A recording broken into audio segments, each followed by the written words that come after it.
ఆంధ్రప్రదేశ్లో కూడా ఉచిత బస్సు ప్రకటన రేపు ఆగస్టు 15 నుంచి అంటున్నారు. ఆల్రెడీ మనం తెలంగాణలో చూసాము, అది ఒక ఫెయిల్యూర్ సిస్టమ్ అనిపిస్తుంది. మళ్ళీ దీన్ని తీసుకొచ్చి ఆంధ్రప్రదేశ్లో పెడితే ఏంటి అసలు ఎందుకు ఇస్తున్నారు అనుకోవచ్చు? కేవలం ప్రకటించినందుకే ఇస్తున్నారా? నా ఉద్దేశంలో అయితే ఇప్పటి వరకు అన్ని పథకాలు ఓకే, కానీ ఉచిత బస్సు అనేది ఆల్రెడీ కర్ణాటకలో ఫ్లాప్ అయింది, తెలంగాణలో ఫ్లాప్ అయింది, ఆంధ్రాలో కూడా పెడుతున్నారు. ఇది సక్సెస్ అవ్వదు. ఎందుకంటే ఉచిత బస్సు అనేది ఎందుకండి అసలుకి అవ్వదు. ఏదైనా లేడీస్కి ఇచ్చేప్పుడు ఏదైనా 50% ఆఫర్ పెట్టండి.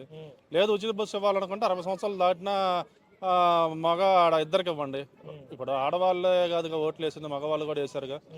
అందుకని 60 సంవత్సరాలు దాటిన ఆడ మగ ఇద్దరికి ఇస్తే, అలాగే వికలాంగులు దివ్యాంగులు ఎవరన్నా కుర్రాళ్ళైనా ముసలాళ్ళైనా వాళ్ళకి ఇస్తే ఉచిత బస్సు, అలాగే విడిగా ఉన్న ఆడవాళ్ళకి 50% డిస్కౌంట్ పెడితే అది ఓకే. కానీ మరీ ఉచితం అంటే ఇంక బస్సు అంతా వాళ్ళే ఉంటారుగా, మగవాళ్ళు ఎక్కడ టైం ఆడ ఉంటుంది. అది కాక ఇప్పుడు ఆల్రెడీ కర్ణాటక తమిళనాడులో గొడవలు, ఈ బస్సుల్లో కొట్లాట్లు, సీట్ల కోసం గందరగోళంగా ఉంది. దీనివల్ల గవర్నమెంట్కి ఒకవైపు లాస్ అను, దీనివల్ల బ్యాడ్ కూడా ఉండిద్ది. ఇప్పుడు అంటే ఉచితంగా ఇచ్చినా కూడా ఏదో ఒక సమస్య అనేది ఉండిద్ది ఉచిత బస్సులో కూడా. దీనివల్ల గవర్నమెంట్కి బ్యాడ్. ఇవన్నీ ఒకసారి బాబు గారు రెక్టిఫై చేసుకొని ఉచితంగా కాకుండా ఏదన్నా ఆడవాళ్ళకి ఏదన్నా 50% టికెట్లో డిస్కౌంట్, అలాగే ఉచితం అనేది ఆడ మగ ఇద్దరికి 60 ఇయర్స్ దాటిన వాళ్ళకి, అలాగే కుర్రోళ్ళైనా ముసలోళ్ళైనా దివ్యాంగులకు వికలాంగులు ఉంటారు కదా, వాళ్ళకి ఉచితం ఇస్తే మంచిదని నేను అనుకుంటాను. ఒకవేళ ఈ ఉచిత బస్సు పథకం ఇస్తే మిగిలిన ప్యాసింజర్ ఆటోలు ఇలాంటివి ఉంటాయి కదా, వేరే ట్రావెల్ వాళ్ళ మీద ఏమైనా ప్రభావం పడే అవకాశం ఉందంటావా? ప్రభావం అంటూ పెద్దగా ఏమన్నది, కానీ ఎంతో కొంత ప్రభావం అనేది ఉండిద్దిగా. ఉచిత బస్సు అంటే ఆటో ఎక్కేవాడు ఎక్కడ కదగా, లేకపోతే క్యాబ్ ఎక్కేవాళ్ళకి వాళ్ళకి కొంచెం నష్టమే. అయినా ఇప్పుడు గవర్నమెంట్ ఆల్రెడీ హామీ ఇచ్చింది కాబట్టి ఇస్తున్నారు, కానీ ఏదైనా కానీ కొంచెం ఇది చూసుకొని ఇవ్వాలని నా కోరిక ఆల్రెడీ. ఎందుకంటే ఇది ఫ్లాప్ సినిమా. ఎందుకంటే తెలంగాణలో కర్ణాటకలో చూసాం, ఈ ఉచిత బస్సు వల్ల చాలా సమస్యలు వచ్చి ఏర్పడ్డాయి. ఆల్రెడీ గవర్నమెంట్కి కూడా చాలా నష్టం వచ్చి పడింది. దానికి తోడు సక్సెస్ కాల. ఎప్పుడు చూసినా బస్సులో పనున్నా లేకపోయినా వరకు బస్సు ఎక్కి అటు ఇటు తిరుగుతూ ఉంటారు ఈ ఉచిత బస్సు వల్ల. అందువల్ల ఏదన్నా లేడీస్కి ఫ్రీ కాకుండా 50% డిస్కౌంట్ పెట్టండి.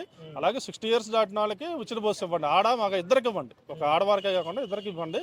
అలాగే ఎవరన్నా వికలాంగులు దివ్యాంగులకు ఉచితం ఇస్తే బెటర్ అని నేను అనుకుంటున్నాను. నమస్కారం అండి సార్, కూటమి ప్రభుత్వం ఇప్పుడు అప్డేట్ ఇచ్చింది ఏంటంటే ఆగస్ట్ 15న ఫ్రీ బస్ రిలీజ్ చేసింది. అంటే శుభార్త అయిపోయినట్టు అనుకోవచ్చు, తీర్పు కబర్ అని చెప్పుకోవచ్చు.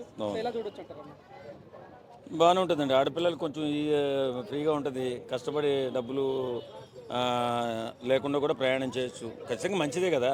ఎందుకంటే వాళ్ళు 6 పథకాలు ఒకటి అమలు చేసుకుంటూ వస్తున్నారు, 6 పథకాలు కూడా సూపర్ 6. కూటమి ప్రభుత్వం మాత్రం చక్కగా ప్రతిదీ ప్లాన్డ్గా అమలు చేసుకుంటూ వస్తుంది. తల్లి కొందరం కూడా జూన్ నుంచి వస్తుంది అనుకుంటా, జూన్ నుంచి కూడా ఇస్తామని చెప్పి ప్రకటించారు. ఖచ్చితంగా ఒకటి అమలు చేయాలా.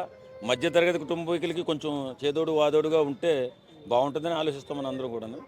ఖచ్చితంగా కూటమి ప్రభుత్వం మాత్రం ఖచ్చితంగా మంచి పని చేస్తుందండి. ఎందుకంటే పరిపాలన చేతగాని నాయకుడు ఇప్పుడు అధికారంలో లేడు.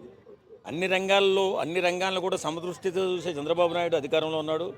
వీటన్నిటినీ కూడా కూలంకుశంగా పరికించేటటువంటి పవన్ కళ్యాణ్ అధికారంలో ఉన్నాడు. కాబట్టి కూటమి ప్రభుత్వంలో బ్రహ్మాండమైన అభివృద్ధి చెందుతుంది. మధ్యతరగతి సామాన్యులు దిగువ తరగతి ప్రజలకి అన్ని పథకాలు కూడా అందుతాయి. ఖచ్చితంగా అన్ని రంగాలు కూడా అభివృద్ధి చెందుతాయి. అప్పుడేంటి, ఒక సంక్షేమం మీదే వెళ్ళిపోయారు అప్పుడు జగన్మోహన్ రెడ్డి గారు. ఈవేళ సంక్షేమమే కాకుండా అభివృద్ధి వైపు, అలాగే ఫ్యాక్టరీలు కానీ ఐటీ కంపెనీలు కానీ నిర్మించాలని గట్టి ప్రయత్నాలు చేస్తున్నారు, తీసుకొస్తున్నారు, నిర్మించే ప్రయత్నాలు చేస్తున్నారు. అమరావతి కూడా బ్రహ్మాండంగా నిర్మితం అవుతుంది. ఈ 5 సంవత్సరాల్లో, అంటే మన కూటమి ప్రభుత్వం 5 సంవత్సరాల్లో ఆంధ్రప్రదేశ్ అద్భుతమైన ప్రగతి సాధించబోతుంది. కొన్ని వర్గాలు ఫ్రీ బస్ అవసరమని కామెంట్ చేస్తారు, వాళ్ళ గురించి మీరు ఏ పదాలు చూస్తారు? ఇప్పుడు భారం ప్రభుత్వం మీద పడుతుంది, ఫ్రీ బస్ అవసరమని కొంతమంది కంపేర్ చేసుకుంటే తెలంగాణలోనే ఫ్రీ బస్ వల్ల నష్టపోయిందని, ఆర్టీసీ నష్టపోయిందని చెప్తుంది తెలంగాణ. పక్క రాష్ట్రం చూసి కూడా ఇంకా దీన్ని అమలు చేయాలనుకోవడం ఎంతవరకు కరెక్ట్ అంటారు? ఇప్పుడు ఆయన విజనరీ ఉన్న నాయకుడు ఎవరైనా ఉన్నారు అంటే ఇండియాలోనే నెంబర్ 1 నాయకుడు అంటే చంద్రబాబు నాయుడు గారు.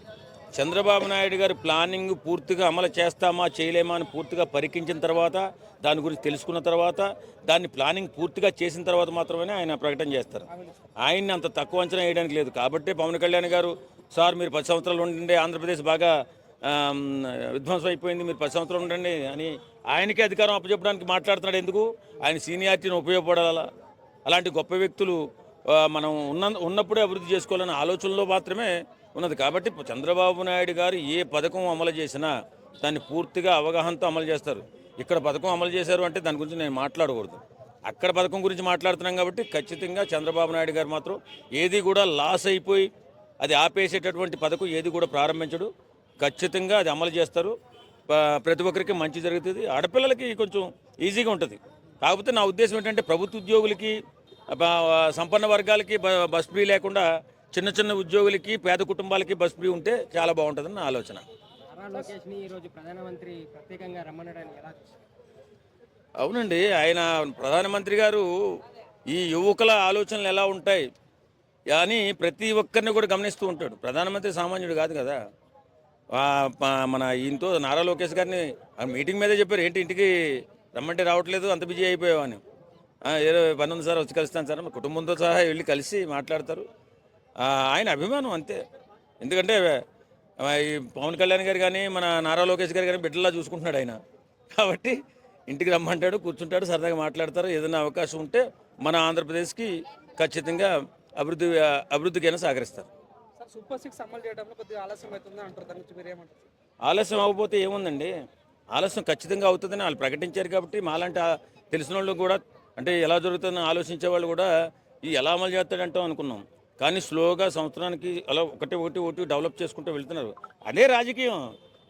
ఒక్కసారిగా ఇచ్చేసి రాష్ట్రాన్ని అతపాతాలను తొక్కేసి భూములు నమ్మేసి లేదా స్కాములు చేసేసి ఇలాంటివి చేస్తే రాష్ట్రానికి దరిద్రం పడుతుంది. కాబట్టి ఇలాగే స్లోగా ప్రతిదీ అభివృద్ధి పథంలో నడుపుకుంటూ ఒక పథకం అమలు చేసుకోవాలా. అదే రాజకీయ సీనియారిటీకి ఉన్నటువంటి వ్యక్తులు. అన్ని ఇస్తామని చెప్పి ఇలా లాస్ట్ లో కండిషన్స్ అప్లై చేయడానికి ఇలా ట్యాగ్ పెట్టి ఇలా ఒకటి లేట్గా చేయడం కొంచెం మోసం చేసినట్టు అనిపిదా ప్రజల్ని? ఇస్తామంటే ఎక్కిన రోజు సంతకం పెట్టేస్తామని కాదండి. ఒక్కసారి ఎవరైనా సరే ఇప్పుడు పథకాలు ప్రకటించేటప్పుడు పథకాలు అమలు చేయడానికి కొంచెం టైం పడుతుంది. అందులోనే విడిపోయిన తర్వాత ఆ రాష్ట్రం బాగా అభివృద్ధి పథంలో కుంటుపడిపోయింది. ఎందుకు ఆయన ఏం చేశాడు వచ్చి, ఎవరు మన జగన్మోహన్ రెడ్డి గారు, ఆయన కేవలం సంక్షేమ పథకాలు మాత్రమే అందరికీ సమృద్ధిగా ఇచ్చాడు. అభివృద్ధిని కుంటుపడిపోయింది, రహదారులు పోయినాయి, అన్నీ పోయినాయి, ఏం లేదు, బిజినెస్ ఏం లేకుండా నాశనం చేసాడు. పథకాలు మాత్రం అరుగునోడికి తిన్నోడికి అందరికి ఇచ్చాడు. కాబట్టి అది అన్ని రంగాల్లో వెనకబడిపోయినాయి. ఇప్పుడు అన్ని రంగాలని వీళ్ళు చూసుకుంటూ వస్తున్నారు. కాబట్టి సమానంగా అభివృద్ధి చేస్తారు. ఆలోచన అంటే అదే, పెద్దవాళ్ళు ఆలోచన అంటే అదే. అలా ఆలోచించగలిగితేనే రాష్ట్ర అభివృద్ధి జరుగుతుంది. ఒక్కసారిగా వచ్చినట్టు బాంబు బ్లాస్ట్కి ఇచ్చేస్తే మొత్తం కుట్టుబడిపోతే సర్వనాశనం అయిపోతుంది రాష్ట్రం. అలా చేయరు. ఇప్పుడు చంద్రబాబు నాయుడు గారు అన్ని ఆలోచించి ఈ పథకం ఎంతవరకు అమలు చేయగలుగుతాం, ఎంతవరకు అమలు చేయలేం, అమలు చేస్తే వచ్చే నష్టాలేంటి, అమలు చేస్తే నష్టం ఏమైనా వస్తుందా, దీన్ని అమలు చేయగలమా ఫర్దర్గా కాదా అని పూర్తిగా దాన్ని అవగాహన చేసుకున్న తర్వాతే ఏ పథకమైనా అమలు చేస్తారు చంద్రబాబు నాయుడు గారు. ఆంధ్రప్రదేశ్లో కూడా ఉచిత బస్సు వచ్చే అవకాశం ఉన్నట్టుంది. ఆగస్టు నుంచి అమల్లో తెస్తామని చంద్రబాబు నాయుడు గారు అన్నారు. ఏంది, ఎలా ఫీల్ అవుతాం? చంద్రబాబు సార్, ఆడవాళ్ళతో తిట్లు తినాలని ఉంటేనే ఈ ఉచిత బస్సు పెట్టండి. తెలంగాణలో చూసుకుంటే రేవంత్ రెడ్డి గారు పెడితే రేవంత్ రెడ్డి గారిని ప్రతిరోజు కొన్ని వేల మంది ఆడవాళ్ళు తిడుతూ ఉన్నారు కొట్లాళ్ళు పెట్టుకొని. ఇది అదేవిధంగా మీరు తిట్లు తినాలని ఉంటే పెట్టండి. ఏదేమైనప్పుడు కూడా ఉచిత బస్సు అనేది సరికాదు. ప్రభుత్వాలు అనేటివి ఉచితాలు ఇవ్వద్దు, రేట్లు తగ్గించండి. రేట్లు తగ్గించాలి తప్ప ఉచిత బస్సు అని పెడితే అది సరికాదు. ఎందుకంటే రాష్ట్రంలో ఉన్నటువంటి ఆర్థిక వ్యవస్థ దెబ్బతింటుంది. ప్రజలకు రేట్లు తగ్గించాలి, ఇదేం తప్ప ఈ ఉచితాలు అనేది పెడితే కూడా సరికాదని చెప్పేసి నేను తెలియజేస్తున్నాను. మేనిఫెస్టోలో పెట్టినందుకే ప్రకటిస్తున్నారంట.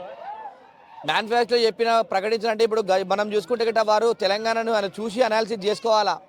ఇలా మా సీఎం రేవంత్ రెడ్డి గారు ఏమంటున్నారంటే, ₹1 లేదండి నేను గొంతు కోసుకొని చావాలా అని చెప్పేసి అని అంటున్నారు. ఇవాళ ఉచితాలు ఇవ్వడం వల్ల ఇలా రాష్ట్ర అభివృద్ధి కుంటుపడే అవకాశం ఉంది. మీరు జీతాలు ఇవ్వలేని స్థాయిలో కూడా ఉంటారు. ఇలా రాష్ట్రం అభివృద్ధి పడదని నడపాలంటే ఉద్యోగుల జీతాలు ఇచ్చి ప్రభుత్వ ఉద్యోగులు సక్రమంగా రాష్ట్రానికి సేవ చేస్తేనే ఇలా గవర్నమెంట్ నడుస్తుంది. కాబట్టి కంపల్సరీ మీరు ఉత్సాహాలు పెడితే గిట్ట ఇక్కడ ఉన్నటువంటి రాష్ట్రము ఆర్థిక వ్యవస్థ దెబ్బతినియాలా, కంపల్సరీ ఇబ్బంది అయ్యే పరిస్థితులు ఉంటాయి. ఎందుకంటే ఆంధ్రప్రదేశ్ రాష్ట్రం అంతంతగా డెవలప్ ఉన్నటువంటి రాష్ట్రము. తెలంగాణ ఇంత అభివృద్ధి చెందినటువంటి తెలంగాణ రాష్ట్రంలో ఉత్సాహాలు ఇస్తే ఇక్కడ గవర్నమెంట్ నడలేని స్థితికి వచ్చింది. కాబట్టి కంపల్సరీ ఏదేమైనా కూడా రేట్లు తగ్గించి ఇలా ముందుకెళ్తే కూడా గవర్నమెంట్ కూడా మంచిగా రన్ అవుతుందని చెప్పేసి తెలియజేస్తున్నా.